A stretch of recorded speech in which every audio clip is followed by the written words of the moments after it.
All right, welcome back, you guys. This is the Kiss by the Stars podcast, officially episode number 2. We have just started something new here. Have a lot of great things to share with you guys. If we haven't met yet, my name is Michelle Pitcher. I am a writer, and this is my husband, Sanal Rajan. He is a spiritual teacher and speaker, and so we were just inspired to start this podcast, Kiss by the Stars, after we had been seeing and learning so much about how destiny just continues to unfold in these mysterious and magical ways. And there's really not much we can do to control it. Things just happen the way that they happen. And the more you kind of get into this flow of just like letting things happen, being okay with it, understanding what is really true for you, the more you can enjoy the ride. And that's really what we hope for you guys, to just enjoy the ride and feel kissed by the stars of destiny. So enough of that. Today we want to take a little bit of a different direction, and we want to talk about Buddhism, because we've actually been living in Thailand for the last 3 years, and of course, as a Buddhist country, Sanal here, he has been studying and learning about Buddhism for the last few years as well. And there's a lot about Buddhism that people don't talk about, that people don't really know. They think like, oh, the Buddha is so cool, and like, I'm just gonna meditate, and maybe you do a Vipassana here and there, or you go to like a Shambhala center and learn a little bit about Buddhism. But we wanted to just focus today's episode on just Buddhism, really understanding what it is. Is it a religion? Is it not a religion? How does it fit into like spirituality and everything for those of us who want to live spiritual lives, and we want to understand all that there is available to us. So let's go ahead and dive right in after 2 minutes of me rambling. Sanal, I'm not an expert. I would love to just hear from you. What is Buddhism, and how is it different from any other path of spirituality out there? One of the fundamental ways Buddhism is different from other philosophies is it doesn't have any dogmas attached to it. Meaning, there is nothing that Buddhism affirms and say it exists, and you just have to believe it exists like that. For example, believing in God. You see, a person has to take a leap of faith or trust in believing in God. So now that would be a dogma. So in a fundamental way, how Buddhism is different from all sort of philosophies is it's non-dogmatic. Everything in Buddhism, you can just kind of look at your own past life experiences, and you can just see, oh yeah, I can just see. It's like that. There's nothing for you to, it's not a faith-based religion. You don't have to have faith. Of course, you need to have faith in karma, and some concepts like that is useful when it comes to taking a big level of accountability of your actions, of how you speak, what you're speaking, what you're thinking about, what kind of actions you're doing in the world, of course. Yeah. But I would say that is a big difference. It's non-theistic, and it doesn't have much dogmas attached to it, which you have to believe in order to practice Buddhism. Yeah, so there's basically like not any rules, there's no God, there's no strict adherence. Actually, it reminds me, I remember we were in a taxi one time, and they had a Ganesha statue inside, and I think we even asked him, are you Hindu? And he was like, no, I'm Buddhism, but in Buddhism, we're flexible, we give respect to everybody. We respect the gods of all religion. And I thought that was pretty cool how, they can actually be fine with any religion, any god, which is so different from all the other religions out there. They would never be even imagining like putting another religious idol inside their car. So I like the flexibility around it. So how could somebody really start understanding and practicing Buddhism in their everyday life? Well, one of the fundamental ways that you can start practicing, Buddhism itself is, of course, like anything, the development of it is complex. It didn't all just develop the way it is currently presented, So during the time when Siddhartha Gautama, the Buddha, was alive, he taught a form of Buddhism that was based on the path of renunciation, where you see that certain things that you do, it creates harm, brings harm to you and others. You see that the certain way of speech brings harm to you and to others. And you see certain ways of thinking creates harm to oneself and to others. So you renounce from these things that create harm to yourself and to others. So that's the non-violence, ahimsa. So essentially you are practicing non-violence in thinking, non-violence in speech, and non-violence in action. So now that becomes the first path of Buddhism. In the second turn of dharma, that happened after Buddha passed away and a period of time has passed. After 70-80 years has passed, a set of teachings started spreading across India. So now these teachings, apparently it was being spread in such a manner that these teachings were given by Buddha himself, but gave to more advanced set of smaller group of students. The general teaching was meant for the general people, and then there was a set of teaching that he gave for people who were more receptive to this set of teaching. So this particular teaching, essentially the path becomes not just staying away from inflicting harm to oneself and others, but also the intention is to help others on top of it, not to just not harm others. Now that's the emphasis in the first turning of dharma, is to not harm. The second is to not harm, of course, but on top of that also help. So that means compassion, altruism.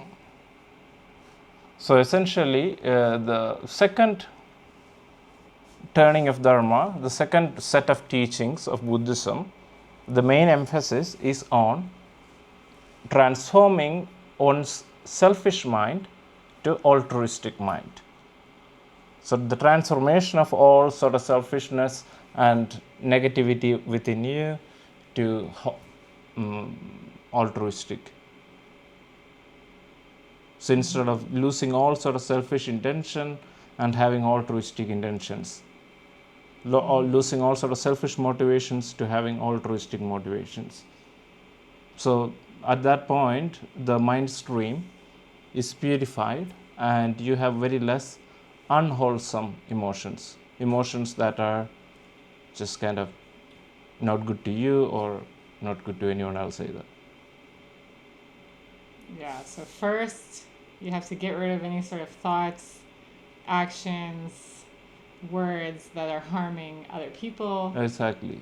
So and non-violence. Then you have to learn how to be compassionate Yeah, so towards everybody, no exactly. matter who it is. If it's your kids, if it's your neighbor, if Yeah. it's your worst enemy. So, Yeah, so there is a lot of skillful means provided in the second set of teachings to transform the mind from selfish mind to altruistic mind, to transforming all sort of poisonous emotions within us to transforming it to medicine. so that is the through doing practice. exactly. So the emphasis of the practice is on the first level of teaching is to stay away from those poisonous emotions. On the second level, it's not to stay away, but to transform those to beautiful emotions, to wholesome emotions. Yeah. So that becomes the second path. And then there's a third level to this whole thing. So this third level of teaching is provided to even fewer set. It's the myth goes Buddha originally gave this teaching on the higher realm. It was not even given to in the human world, in earth. So originally it was given in the higher realm to the devas, and then that knowledge was carried forth from there to the human realm. And the first master who recorded it and codified it is Gerab Dorje. It's the Dzogchen teachings. Essentially, this set of teaching is about incorporating both of these things at the same time. Of course, not harm, also to help. These both are incorporated, but on top of it, the intention is to kind of see both of it. How can I say it in a way? It's a path of self-liberation. That's how they call it. Essentially, the path is not of either renunciation or transformation, but one of self-liberation, meaning you don't make any changes to whatever you're experiencing in the moment. Like right now, you're feeling stressed, you're not transforming the stress into calmness. Now, that would be the transformation path, where you're transforming the poison to medicine. So you're just becoming aware of it? Yeah, you're just becoming aware, and you just don't do anything to it. All you have to see is that that feeling is like a cloud appearing in the sky. Yeah, and you just watch it come and go. Yeah, there's nothing for you to do. The clouds naturally just come together, form up, and disperse. So of course you can imagine, oh, now I have to do something about the cloud. But then again, you don't really have to. With wisdom, you can just stay firm in the conviction that whatever causes and conditions that brought the clouds together will, when it is no more there, the cloud will not be there either. Yeah, so basically just learning how to be okay with, one day anger is coming up, but it's going to leave, and then something else is going to come, happiness will come, and then it will leave, and then maybe sadness will come. So it's just like this transient nature of life. Yeah, you reality and emotions. You come to see the one taste of both, good and bad. Meaning whether the clouds are just like dark clouds or whether it's like white clouds, both are just equally empty of any substantial existence. Like they both are just going to disappear. Yeah. So that's the path of just like being aware, letting things be as they are. You just relax surrender and acceptance. Yeah, and then the other one is like transformation. Transforming. Yeah. So transforming the hatred into compassion. Yeah. Something like that. So how do you do that? Which one do you want to know?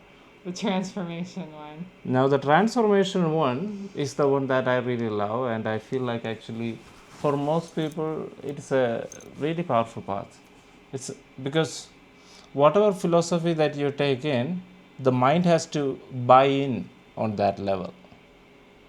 If the mind does not buy in, you can work with it, but there is not full, you don't feel it fully, because you have to believe in something in order to really have the profound experience of it.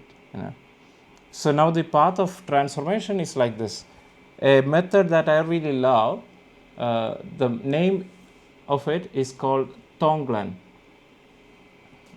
So this is a Tibetan Buddhist practice, for potent practice for transforming the mind from one that of selfishness to altruism.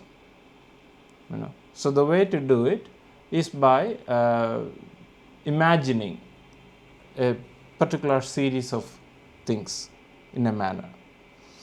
So usually when you are experiencing any kind of negative emotion, that's when we are suffering. We don't suffer positive emotions, we suffer negative emotions.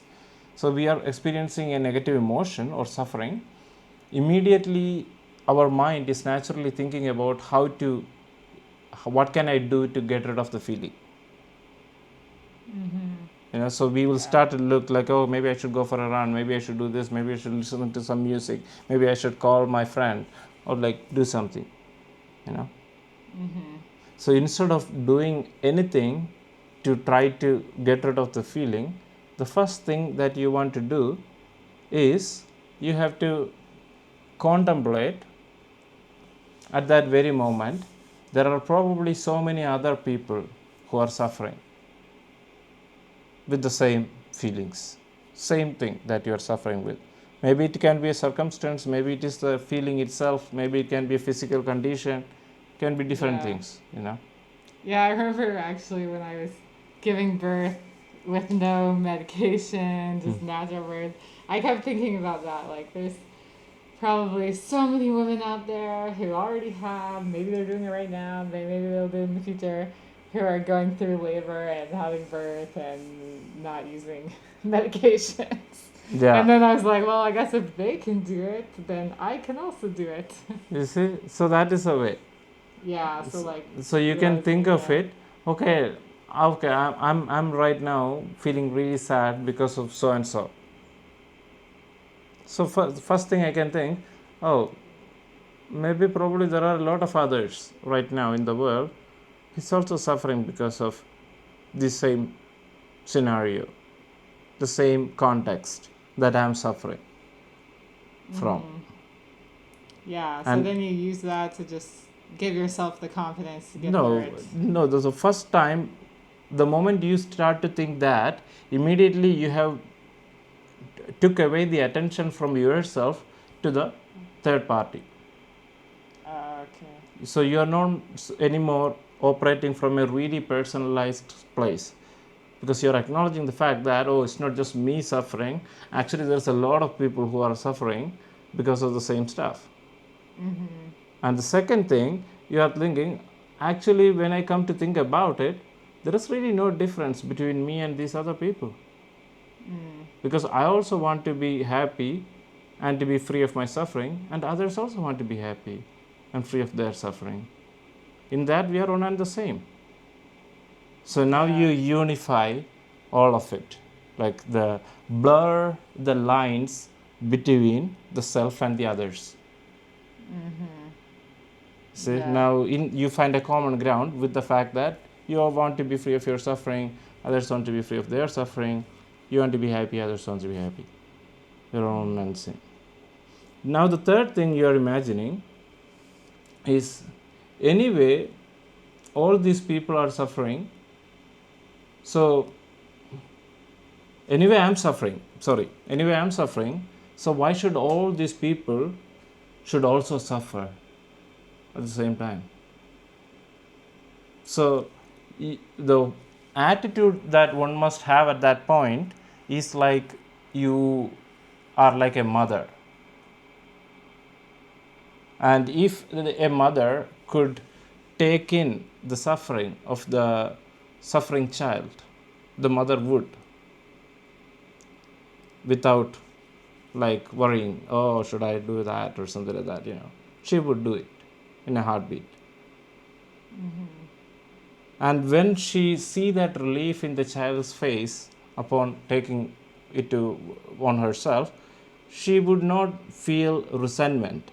She would be happy to see the child now relieved of the suffering.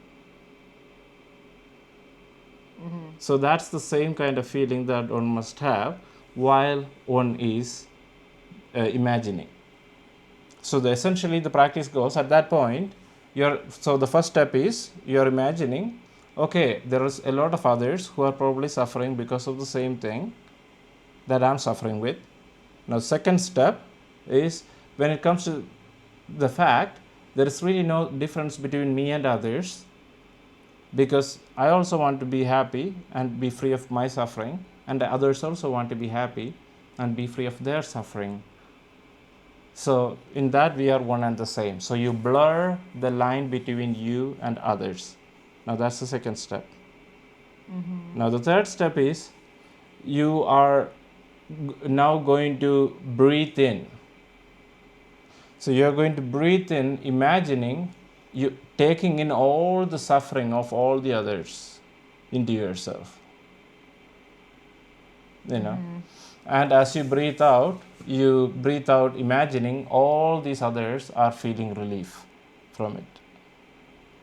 So when you're imagining, it's very important that you're not imagining some people who are just your loved ones or something like that. It has to be just generic and random others. Because the whole point is that to get rid of selfishness. Yeah. So you imagine breathing in all the people suffering, and breathe out imagining you are bringing happiness and relief to them. Now then, at that point, you must be feeling a sense of joy in your heart. You shouldn't imagine like, oh, now I'm breathing in all the suffering and I'm feeling all this heaviness in the heart. That's not the point. Then you are not doing it correctly.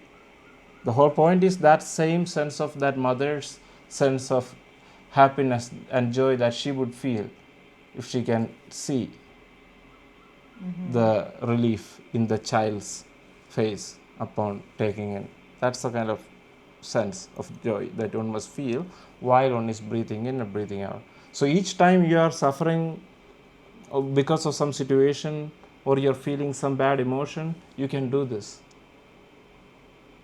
So each time what you're doing is you're just transforming all sort of self-cherishing.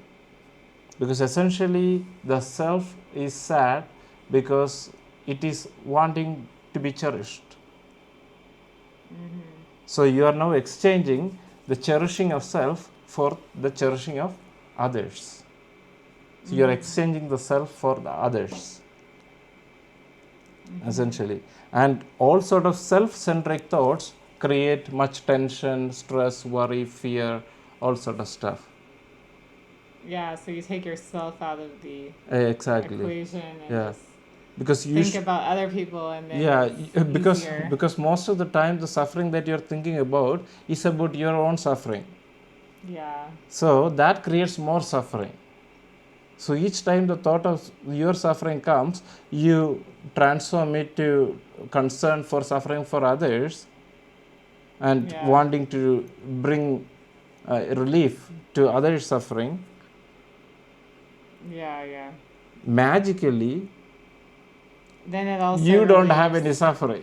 So basically you're relieving other people's suffering, and then because it's making you also because you're not really thinking, oh, others are suffering and like sitting like this. That's not the point.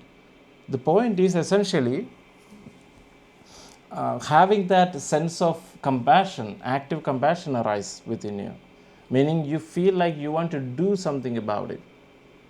How can I see people are suffering, so what can I do about it? So not empathy alone, because many people have the sympathy and empathy, where they kind of just kind of like, oh, everybody is suffering and I cannot imagine it. And that is not very useful to the world or to those people who are suffering, to anybody, neither to themselves, because the nervous system gets drained just simply experiencing empathy a lot. Empathy is good, but if it doesn't convert to compassion, then it's a problem. Compassion is proactive. There's a sense of wanting to do something about it. Empathy is like there's no sense of action involved. It's just like a feeling like, oh, I'm just gonna, oh, it's just so sad. Yeah, then you're kind of having like a pity party. That's it. Yeah. Not really getting anywhere. Yeah, I think that's a pretty cool way to think about it. But at the same time, there is some beautiful ways you can imagine in your mind to relate to others, because everything is ultimately about how you relate to others. Because when you relate to a stranger, usually what happens is you take into account your relationship that you have with them in this lifetime, in the time frame that you just met at this point. So then the way you would feel with the stranger is going to be just like that. But for example, let's just say you imagine that all people that you meet in your life, no matter whether they are a stranger or whether they are a loved one, whether your children or your mother or sister, whatever it is, you imagine that all of them have been at some point or another in your past lives been your mothers. Oh yeah, and took care of you and cared for you and nurtured you and sacrificed for you. When you imagine like that, it actually develops a richer sense of relationship with all beings involved. And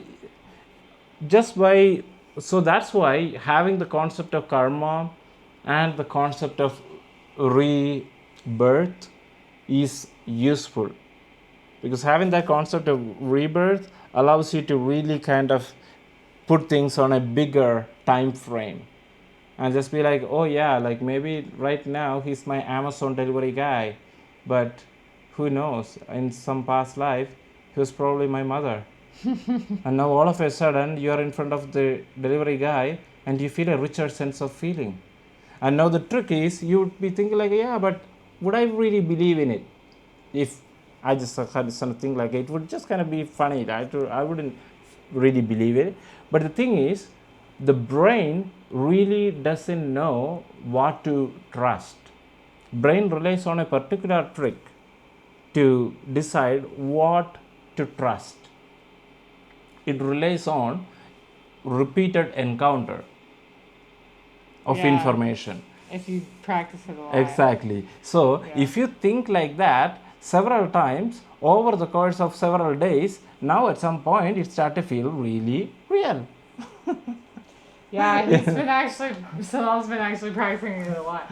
And we had some issues going into Laos a few weeks ago where they were saying all this stuff. If you have an Indian passport, you have to be carrying $2,500 in cash with you. And we were like, okay, well, we don't have $2,500 in cash and we cannot even take it out of the ATM right now. And everyone kept telling us, you're not going to be allowed in, you're not going to be allowed in. But we were like, we'll just try it out, take our chances, see what happens. And so we flew in there. Sanal did the practice. He looked at the immigration guy, pretended like he was his mother in a past life, and had this kind of sense. And then he had no problem. He was like, okay, I don't need anything. You guys can just go right in. At this point, it has become automatic. Yeah, he kind of does it automatically. Yeah, because at that point, whatever is your default mechanism, that's the only thing that will arise. Because I'm having a moment where a police is kind of like walking in front of me, kind of quite aggressive and just kind of angry. At that point, I cannot, whatever doesn't have like a stronger pathway for brain to access, easier to access, that's the only thing brain is going to look. But because I have been practicing it for now quite some time, it's the thing that arises naturally. I just know this is just the best feeling for me and best I don't know, something it does to the other person also when I'm feeling and believing Yeah. in such way. And then the police guy just kind of really felt like, I don't know what happened. He just kind of suddenly felt like he couldn't be so much time staying like that in front of me or something, and he just kind of went fast. Immediately was gone. Yeah. All right. Well, I think that was a pretty good overview. I think there's a lot of things you can think about here about Buddhism and ways that you can even practice it yourself. So, yeah, next time you look at some complete stranger, imagine they're your mother and a previous life, and see how that kind of shifts your transformation. Yeah, and just how imagine that they just don't know it, but that's the case. Yeah. So when you're walking to a room full of people, imagine all of them has been your mothers in your past life. It's just a nice feeling. You will be at your best, and naturally people feel at their best, because there's a whole thing with mirror neurons and synchronicity and rapport, and there's naturally everything is way more richer. And we human beings, we are social creatures, and when we socially relate, incorporating that kind of ideas kind of really makes it much more richer, because each time you are in front of a random person or a stranger, or let alone anybody, your feeling tone is extremely good inside. So of course, who wins? You win, of course. How can you be losing when you're feeling good when you're in front of anybody? Like, that cannot be a losing position. If you don't feel good when you're in front of everybody, but all you feel good in front of is when you're in front of your little dog or little cat or something like that, oh, now that is terrible. In front of many others, you just feeling tone is bad, and you just kind of have like bad thinking going on. This and that. Why would you? Yeah, so some interesting things to practice. I also like the one about whenever you're struggling with something, feeling depressed or angry or suffering through something, and then just remembering that there's probably like hundreds and thousands and maybe even millions of other people who are also going through the same thing right now, and they're able to get through it, so you can also get through it as well. But yeah, I wanted to thank you guys so much for taking the time to listen to this episode today. And if you haven't yet, make sure to subscribe to the channel on YouTube.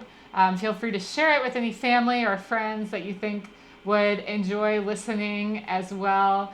And I'm also on Substack. If you want to subscribe to my newsletter on Substack, I'll put the link in the comments below.